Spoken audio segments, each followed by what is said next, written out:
How to fix this channel cannot be displayed and Telegram.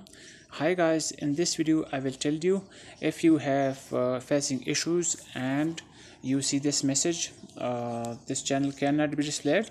So I will tell you the solution. So first of all, you should have to go to Google Play Store if you are using Android, and go to App Store if you are using iOS, and here search for Telegram. Once you search for Telegram, then see if there is update available or not. If update is available, then please update your Telegram application. After that, you should have to go to the settings of your mobile phone, and after go to the settings, tap on apps and notifications. Once you tap on apps and notifications, then tap on apps, and here search for Telegram or manually find the Telegram in the list here.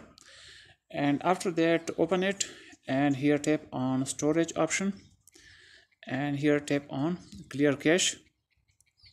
After that, tap on manage space and clear the data here, and here tap on permissions and allow all the permissions here. After that, I hope the problem will be fixed. So that's the easy method. I hope you will like this video. See you in the next video. Goodbye.